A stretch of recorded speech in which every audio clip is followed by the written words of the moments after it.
so much for all of you who have subscribed to my podcast. I truly, truly appreciate your support. All right, everybody, this is Gordon. Wait till you hear his story, his accomplishments.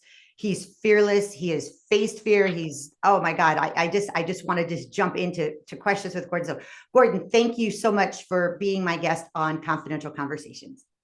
Thank you. I hope everybody has lots of coffee and stimulants to keep them awake during this, because I may ramble. So I apologize. Well, let me tell you, when we spoke on our intro call, I found you fascinated. I actually wanted to stop talking so I can get a lot of it just live and just feel it with everybody as they're meeting you. Now, we know you're a certified Pilates instructor, and you're also a Lyra instructor, which is aerial. Oh, no. I'm not a Lyra instructor. Let's be real clear about that. I'm not. I'm a Lyra beginner. Wow. All right. But we'll get into all of that. But what is amazing that you're the certified Pilates instructor and a Lyra beginner and have done some amazing performances. You have a past that would have stopped a lot of people in their tracks, would have never accomplished some of the stuff that you have accomplished. I've seen you, your Instagram is fantastic.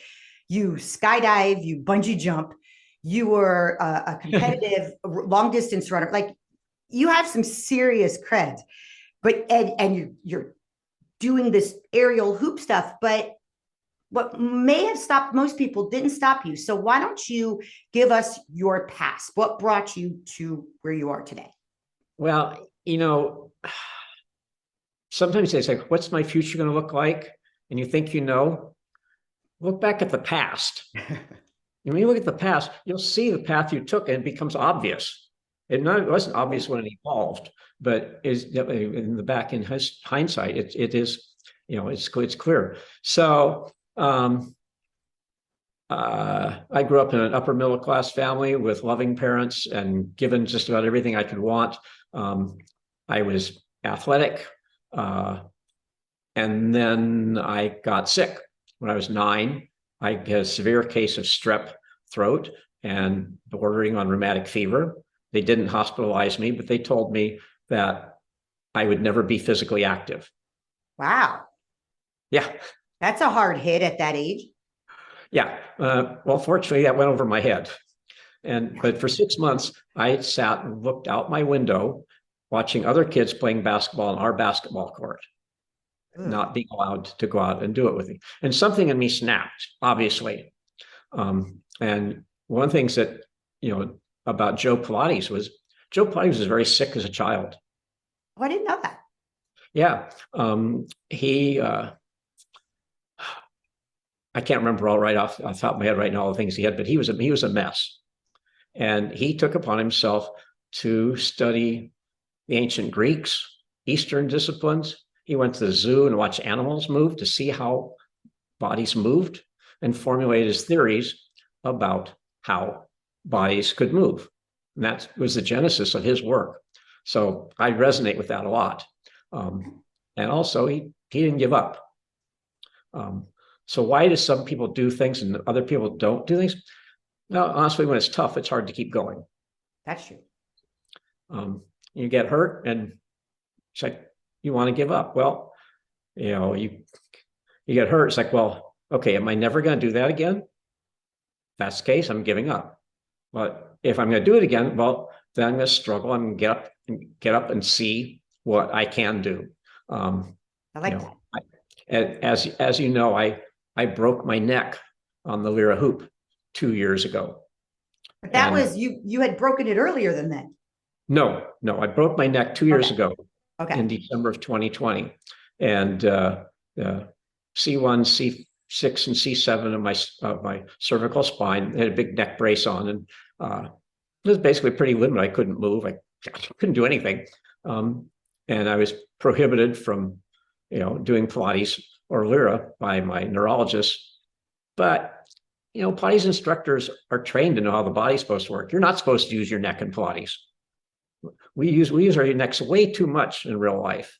We want to use the upper back and the shoulder girdle and lift the chest, not the neck. So I know how to not use my neck. So I can start doing Pilates with a neck brace on as I start. Most people never. Yeah, I know. Well, most people don't have a Pilates reformer, a Pilates Cadillac, and a Pilates chair in their living space like I do. Yeah, right behind you. Yeah, right behind me is the Cadillac, and over to my left and out of your camera is my reformer, and also my chair is out of the camera. So I'm at home. I have nothing else to do. So I was like, well, what can I do? What can I move? What? And I was like, there's certain things I couldn't move. That was clear. But the fact that I could do something. And I always tell my clients, whenever, if they're injured, if you can find something you can do, you can fight through it. It doesn't matter what there's something you can do. And that gives you a lift mentally, and you're able to then proceed on. So 6 weeks after breaking my neck, I sat in my Lyra hoop. I just sat in. Can I sit in it, not freak out? Yeah. Because if you have an injury, the position you're in when the injury happens, your brain is going, we were here, it was not good. PTSD. We don't want to be here again. Yeah. And Gestalt therapy, which was really popular in the 60s, the anatomy and experience is your body has a physical memory of the position it was in when trauma occurs. And that physical memory includes the sights, sounds, sensations, smells, tastes, touch that you experience in that moment of trauma. Very true. And your body doesn't want to relive that. It's like it doesn't want to go through that again. But guess what? To release that trauma, you have to. And so Ida Rolf invented structural integration. It was commonly known as Rolfing. And where you just break through that stuff. 50 years ago, I got rear-ended over by UCLA by a pickup truck who lost his brakes and slammed into me. Gave me time to take my foot off the brake and put the clutch in. So when he hit me, I just flew through the intersection knowing that nobody was going to try to cross. Otherwise, I wouldn't be here today. I'd be dead, no question. So result of that, besides the fact that I lived, was I couldn't lay on my back on a wood floor without a pillow or with the pillow and without being excruciating pain. So I submitted, and that's the term, submit. I didn't go willingly to this process called Rolfing, whereas the therapist manipulates your fascia to move your muscles and bones into a position where you got the opportunity to re-experience those traumas. And I did. And it was not a pretty picture. It was emotionally draining. There were times I just crawled out of her house on my hands and knees. But I'd walk out there, I was like, oh my God, I had never seen a tree before. The whole world was just completely new. Sensory. It's like completely changed. That's fantastic. And my posture dramatically changed. I was like, oh my God, I never knew my body could be different.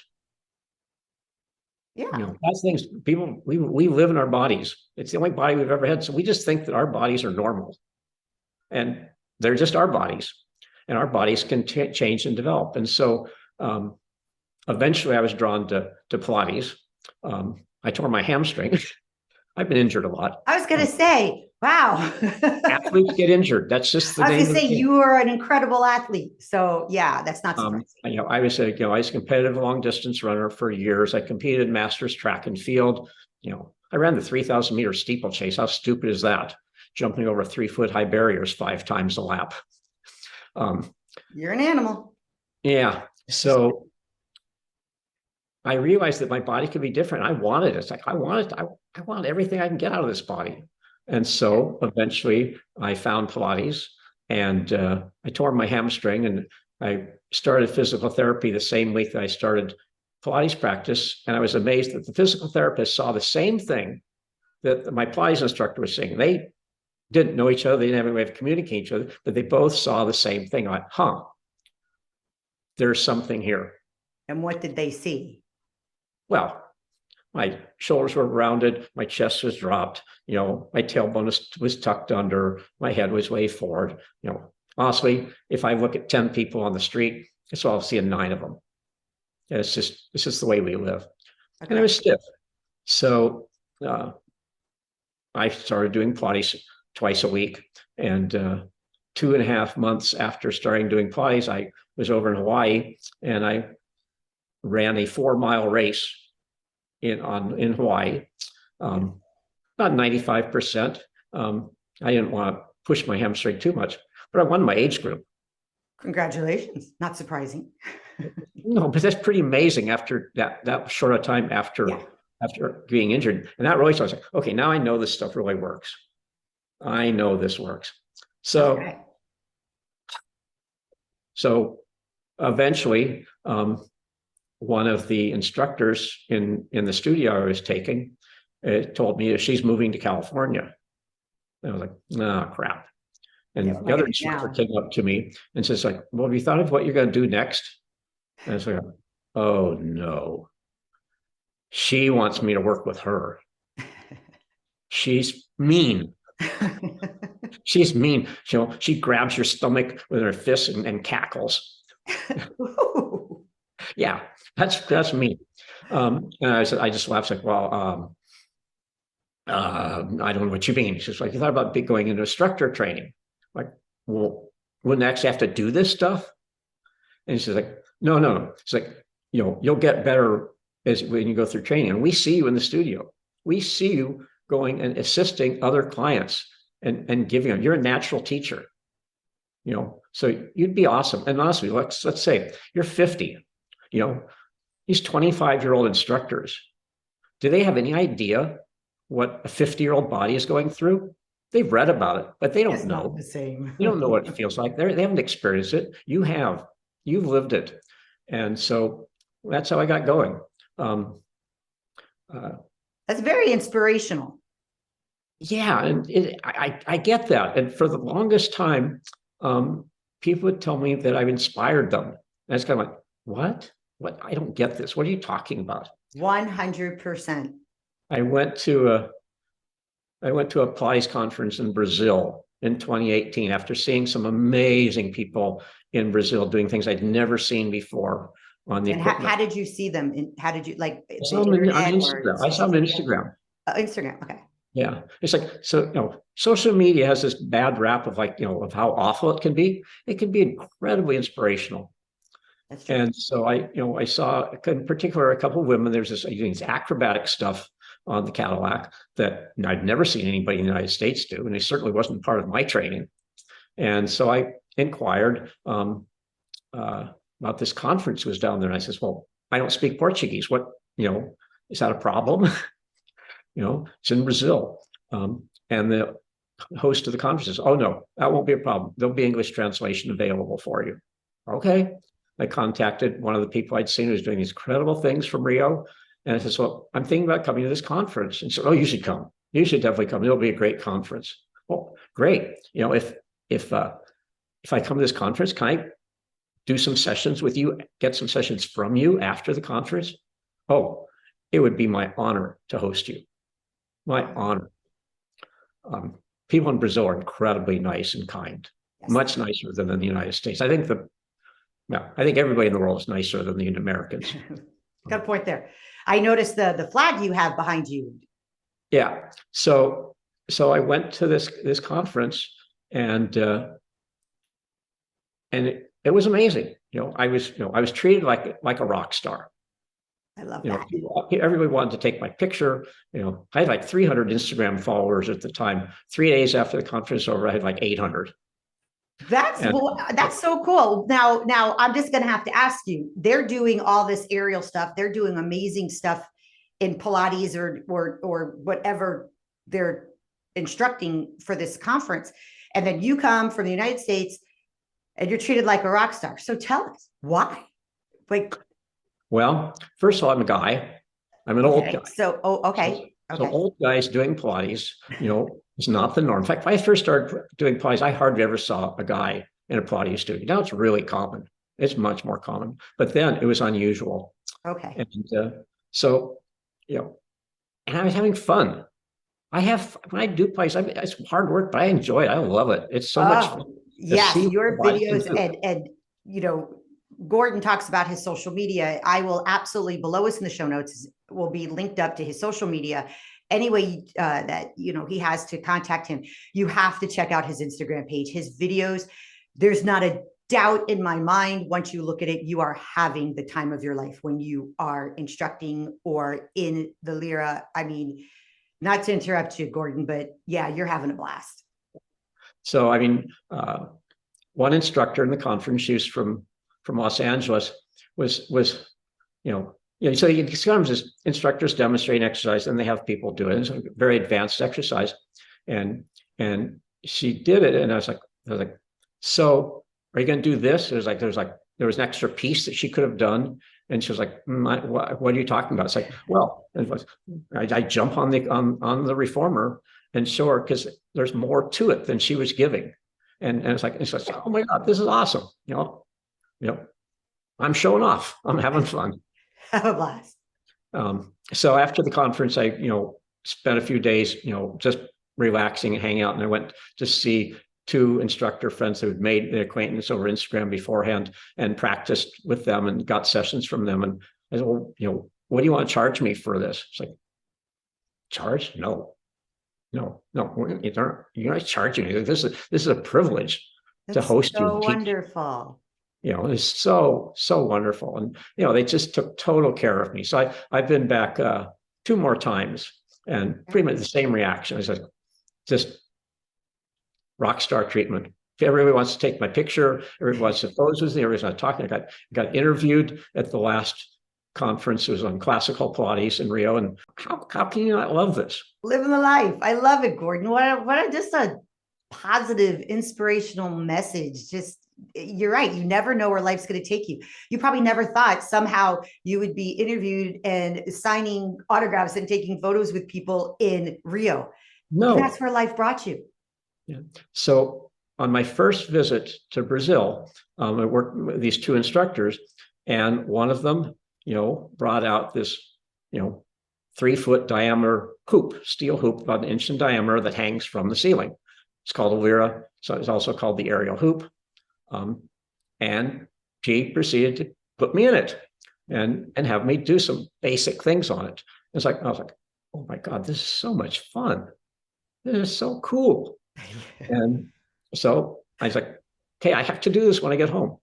And so I searched over. It's hard to find. There are not very many Lyra places in this country. There aren't very Lyra places, period.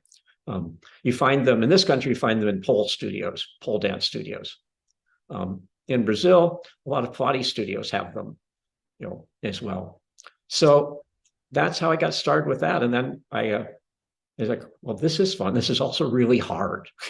It really takes so much strength and so much control. I tell my Pilates people, it's like, so Pilates is about precision and concentration and focus and breath and centering and all that. When you're on the reformer or on the Cadillac, typically, if you lose your position, you're not going to get hurt. If you're on the Lyra, you lose your position, you fall off and crash to the ground. You're the example of that. You may hit your head on the hoop. You may hit your leg on the hoop.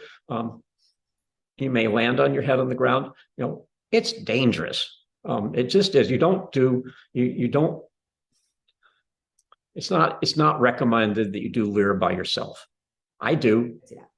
And I guarantee you, whenever I am on my Lyra or even going upside down on my Cadillac, I have my door unlocked. Oh, that's smart. That's smart. If something happened and I could scream loud enough for help, somebody could get in. I love it. You're so fearless. So I started doing, I do Lyra, here. Well, after I broke my neck, I was not allowed to do it again for like about 3 months, and everything had to heal. Hey, I'm 74 years old. I do not have the flexibility of a 30-year-old gymnast or 30-year-old ballet dancer. So there's just moves I can't do. I don't have the mobility for it. I have to see what the move is and then see what I can do. And some things I can figure out with practice to do. And sometimes like, no, that's beyond me right now. Well, I can, again, everybody check out his Instagram. It doesn't look like you're lacking in flexibility in your videos and in your moves. I mean, for God's sakes, look behind me. There's people that couldn't even do that. I don't even know if I could. So you're pretty darn good there, Gordon. Yeah, Cut I yourself know. short. And thank you. I appreciate that. And what you see on me on the Lyra is you see me doing things my build mobility allows. You don't see me trying to do things I can't do. Which is smart. You know, that's just smart. Yeah. Listen to your body. So, every week I go to class, and then a couple of days after class, in class you'll work through a sequence, and we might build on the sequence over a few weeks to build a longer sequence. When I come home a couple of days later, I'll get on my hoop and see what can I remember from the sequence, and can I remember it? Can I do it? If there's moves that'll be difficult for me, can I figure out how to do them? Okay. Okay. So you're a certified Pilates instructor and you do Lyra. Yes. You don't instruct that. No. Well, that's correct. one of these days you are, you know that. So just so you know, that's coming. That's part of your future. I'm predicting it. Yeah. So how long have you been a Pilates instructor? I started teaching Pilates in 2003. Okay. I achieved full certification in the beginning of 2006, and I've been teaching at Pilates on 10th since January of 2006. Okay. Now, I did not realize that there was, like you said, you were certified, you were an instructor, but then you reached your full certification.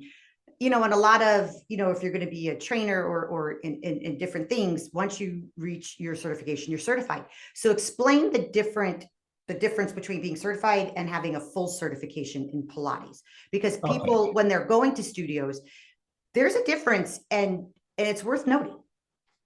It is worth knowing. When you go to a studio, you want to know what the background of the person you're going to work with. Have they been trained in a program that basically has at least 450 hours of training? Back in the day when I was coming through, there was no Pilates Method Alliance. Okay. The Pilates Method Alliance came on their own and decided they were going to define a certification requirement, and that I tested out before they became the law of life. So if you say, is somebody's PMA certified, that will tell you that they have been through training and testing that meets those requirements. What are those requirements? Well, when I tested out, I had to do a battery of tests. I had to, there are 40 advanced mat exercises, a sequence. I had to perform the advanced mat sequence one repetition at a time, without stop. So there's a lot of hours devoted to earning a Pilates instructor certification. Oh yeah, it's not an easy get. You study anatomy, you study all the mat exercises, you study all of the exercises on the reformer, all the exercises on the Cadillac, all the exercises on the chair, on the ladder barrel. There's just a whole load of things. And each one of those is an individual certification. So no. When you say full certification, you've tested out on all of that. So is that correct? Is that how it is? Full certification is you have been approved on the entire gamut. Full certificate. If somebody only does mat, they are not fully certified. They're mat certified. They might be mat certified. They're not fully certified.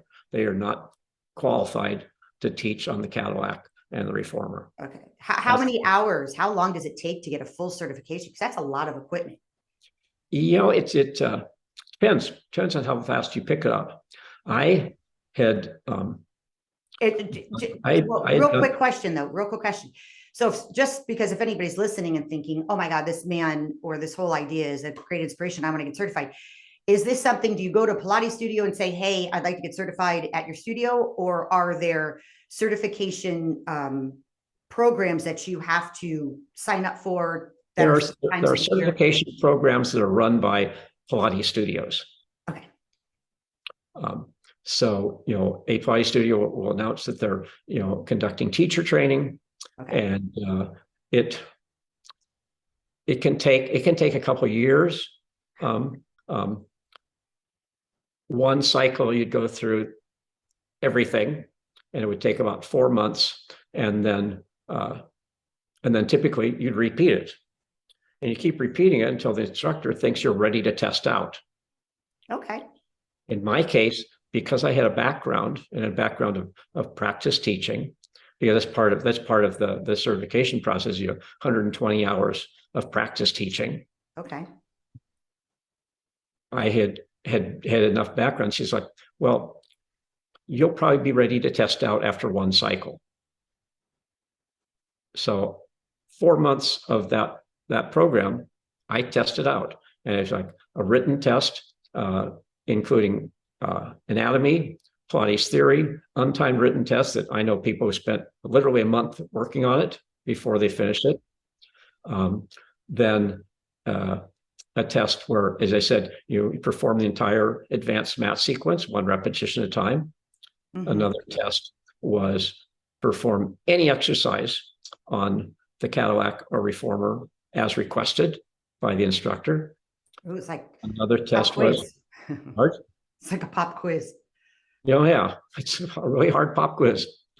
Another test was teach an advanced practitioner an advanced reformer class. That's pressure.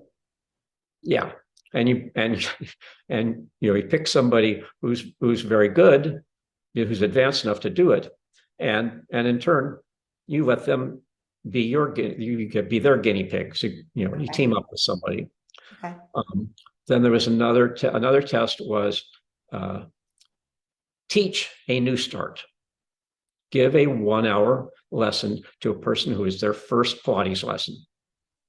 My goodness, this is all to get certified? Yes, this is the studio I went to.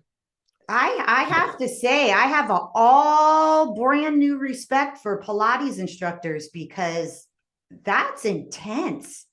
And then there was one more test, and that was come into the studio and teach one of their intermediate mat classes to paying clients while being observed. All those tests, you don't do all those tests in one day. Yeah. I did the written thing first, and I did all the performance tests. Probably took me about 2 weeks. Congratulations there, Gordon. You're a beast. But this is what all Pilates instructors are supposed to go through. Now, does that mean you're ready to be a Pilates instructor? Yeah, well, maybe. The reality is your clients. Yeah. Clients are not Pilates instructors. Clients you have to figure out how your client moves, what they need, what they want, what they're willing to do, and you work with them. And teaching people is a whole different realm. You get all certified. Oh man, I'm here. I got this. No, you're just starting. It takes years to get really good at everything. And yeah, I saw the photos, and again, I'll post them so everybody can see. You're very and again, I've never taken Pilates, so I don't know, but I've seen in the photos, you're very hands-on. You're right there. You are right with your client when you're training. Tactile cueing is important. We understand that in this world, some people don't want to be touched. That's fine. When you do that, you're tying my hands behind my back, because then you have to figure it out either by visual or by my words. Mm-hmm. And honestly, if I put my hands across your tops of your shoulders and pull my fingers down and back for your last, like pull down here, lift up here, reach here. Yeah. I don't need more words than that. Okay. Wow, that's it. I've learned so much from you, Gordon, just in this podcast about the do's, don'ts, the training, the certification, Pilates itself. This has been fun and educational at the same time. Yeah, I mean, and Pilates is fundamentally about stability and your core and creating the posture that you want to see. What would you, if you had to sum up Pilates, and I'm sure it's already in a book somewhere, but if, like me, I've seen it, I get it, but I've never done it. I've never looked into it. So, So how would you describe it to someone who has no idea what Pilates is? so in Pilates, we try to recreate the natural curves that your body was designed to have in your spine. Okay. Because that's not the way we live. We live with heads forward, rounded shouldered, tailbone slumping. We don't lift our chest up and widen our collarbones. And we let the belly just pooch out and hang out. So Pilates is about recreating the natural alignment of your spine that it was designed to have. And probably someplace along the way got lost. That's why it's called the reformer. The reformer is meant to reform your body. Learn something new yet again. It's not like you're going to a school because you were bad. So you said behind you, we could see that apparatus is called the Cadillac because of all the bells and whistles. And then there's something else called the reformer. What's the difference? Well, the reformer is a horizontal piece of equipment. It has a moving carriage attached to springs. Okay. And you move that carriage back and forth against resistance. Okay. The reformer is probably where, I don't want to put a percentage on it, but the vast majority of Pilates work is created on the reformer. Okay. That's where you're going to develop your core more than any place else. Doesn't mean you won't other places, but okay. That's your workhorse. So then what does the Cadillac do? I like to think of the Cadillac as playtime. The Cadillac allows you more mobility exercises. It has strength exercises. Okay. Yeah, strength where you put your feet up in a trapeze and hold on and hang down and then arch your upper back to pull up, and there's pull-ups and all kinds of strength. Intense. That doesn't sound like playtime. It is to me, but people who love the Cadillac say, I just love the Cadillac because I just get to move. I'm freer. Okay. But so having said that, go ahead. You don't put any place where they're not ready to be. I don't put somebody in an exercise unless I'm pretty confident they can succeed. Maybe not immediately, but they have the tools to be successful in it. The last thing I ever want to do is put somebody in a position where they can fail. Understood. Now, when you go to, I'm coming in to train with you at Pilates on 10th? Pilates on 10th. Pilates on 10th. And so do you hit all the equipment, or are some classes just on the Cadillac, some classes just on, so okay, other equipment, or just on the mat? Is it all together? How does that work? That's a great question. I look at the body that's in front of me and what do they need? What's most appropriate for their development in this point in time? A lot of it's probably on the reformer. Some of it might be on the mat. Some of it might be on the Cadillac. Some of it might be on the chair. It's just like, what am I trying to get out of this body today? And one of the things that my training was about was, okay, where's the right place to do this type of exercise for this person at this point in time? Should they be doing teaser on the reformer? Should they be teaser on the Cadillac? Maybe teaser on the mat. Where are they in their development? What do they need? What's going to be most beneficial for them? That's great. So you train very specific to each one of your clients. You don't have just your standard, let's just go through the motions. You break it down and make it just exactly what they need for their body at that time. And that's commendable, because there's so many people that are trainers and they just have everybody doing the same thing. And like anything else, everybody is different, age, injury, what have you. So for you to look at each individual differently and put together a program that's meant for that individual, that's very commendable, because a lot of people don't do that. Well, thank you. Thank you. I appreciate that. From the more and more in the last, 3-4 years, I've swung back more towards the classical realm of Pilates, of the way Joe originally designed the equipment, designed the exercises. Okay. And there's genius in what he did. And I'm actually trying to get people back to doing the classical, but they've got to get them ready for it. They got their bodies ready to do it because it's hard.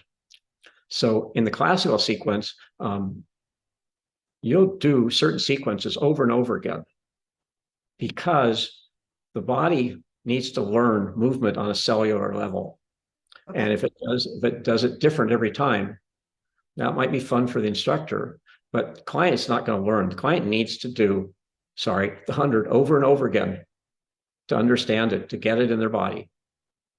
Okay. They may not like it. They may never like it. It may always be hard. Too bad. Water's wet. So do you, I know this is going to be a very broad statement, but take it as general as it's meant to be. Is Pilates something that anybody can do regardless of age or inability? Yes. Pilates is something anybody can do. Now, how much can they do? Fair enough. Do what's appropriate for their body. And anybody, it sounds to me that anybody can transform their body to whatever their ability allows, but everybody, regardless of age, could transform their body.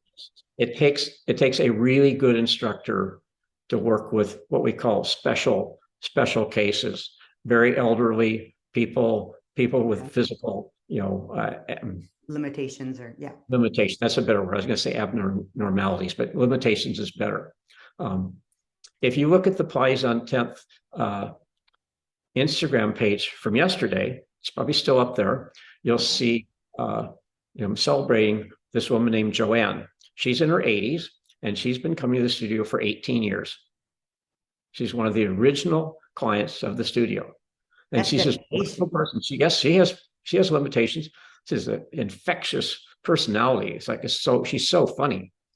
You just can't. How can you not love this person? And she comes once or twice a week, every week for 18 years. Fantastic. Way to go, Joanne. Exactly. Way to go, Joanne. No kidding. Shout out to Joanne at Pilates on 10th. When I was in Rio, at the last conference, the classical Rio Pilates conference in August, there was somebody in there who had a prosthetic leg. Oh. And so he was doing things on the reformer with his prosthetic leg, and they were adjusting the exercises specifically to get the most out of him because he doesn't have the leverage in certain directions. I love that. But there's incredible instructors at these conferences. I love that. So now, okay, you've given us a wealth of knowledge on Pilates and how you went through your certification. Round of applause to you, Gordon. I got to go back to the Lyra, the aerial hoop. You have recently even put on like a little performance. Like you really have fun with this. Yeah. So it's Lyra Studios. Most of them will do once or twice a year. They'll put on showcases. Okay. The best analogy would be dance recitals in dance studios. Okay, I get that. I've been in many of those. Students get to put together something and perform in front of a live audience. And so, because of COVID, that kind of disappeared for a while. So in April, I got to participate in my first showcase, and I just recently was in another one about 3 weeks ago. So they'll announce that the showcase, and you sign up for it, and then it's your job to then choreograph a sequence to music. I love it. How long does it have to be? 2 to 3 minutes. That's a long time on that hoop. That's a long time. Yes, it to is. Hang and hold and balance. I've seen your routines. That's immense strength, Gordon. My goodness. Yes. Thank you. My routines do tend to be more strength-based because I'm stronger than I am flexible. But and so it's nerve-wracking. If you're not used to performing, yeah, it's nerve-wracking. I saw some of it. There was applause going on there, Gordon. They liked it. I like the song. I love the song.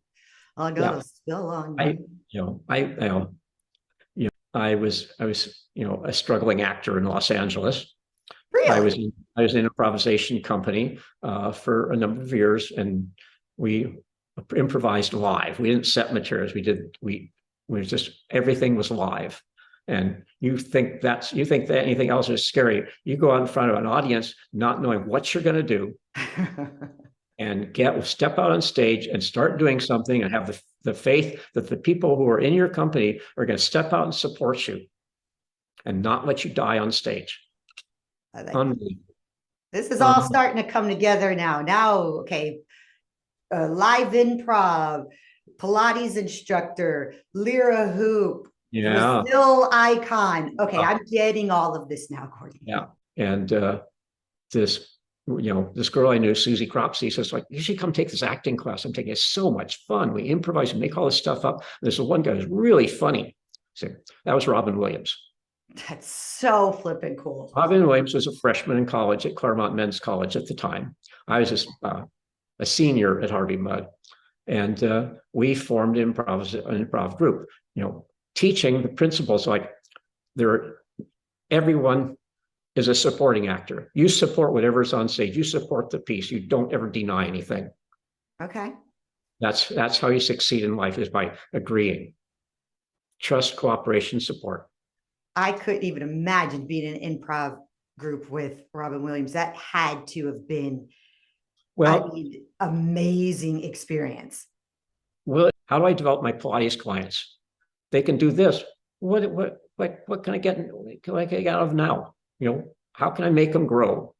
How can I support them in their desire to be better and more mobile?